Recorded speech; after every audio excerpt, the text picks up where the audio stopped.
აჭარის კულტურის სამინისტროს ეგიდით ბათუმის ზაქარია ფალიაშვილის სახელობის სამუსიკო სასწავლებელმა იაპონიის საელჩოს კულტურული პროგრამის გრანტი მოიპოვა. სასწავლებელს გრანტის ფარგლებში 15 პიანინო და 1 როიალი გადაეცემა. საგრანტო ხელშეკრულებას სამუსიკო სასწავლებლის დირექტორმა ნინო ჩაიძემ და იაპონიის ელჩმა იშიძუკა ჰიდეკიმ მოაწერეს ხელი.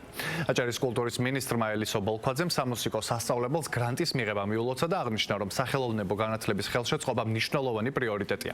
იაპონიის ელჩმა იშიძუკა ჰიდეკიმ ხაზი გაუსვა მუსიკალური სასწავლებლის ისტორიულ როლს აჭარაში მუსიკალური ტრადიციების შენარჩუნებას და კულტურული გარემოს ჩამოყალიბებაში.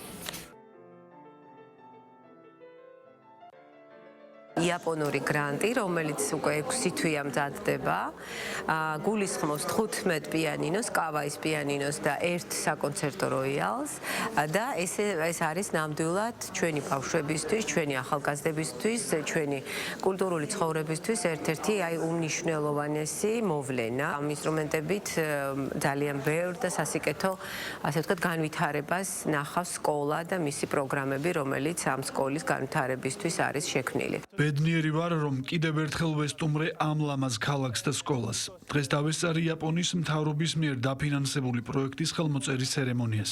დღევანდელი ცერემონია დიდი წარმატებით ჩატარდა. პროგრამის ფარგლებში მოვისმინეთ ორივე ქვეყნის ულამაზესი მუსიკა და ორივე სახელმწიფოს წარმომადგენელთა მნიშვნელოვანი გამოსვლები, რომლებიც მიმართული იყო იაპონიასა და საქართველოს შორის მეგობრობის გაღრმავების და კულტურული თანამშრომლობის განვითარებისკენ. ხელშეკრულების შინაარსი გახლავთ ის, რომ სამუსიკო სასწავლებელს უახლოეს მომავალში იაპონიის საელჩო გრანტის სახით გადმოსცემს 15 პიანინოს, ფორტეპიანოს და 1 როიალს.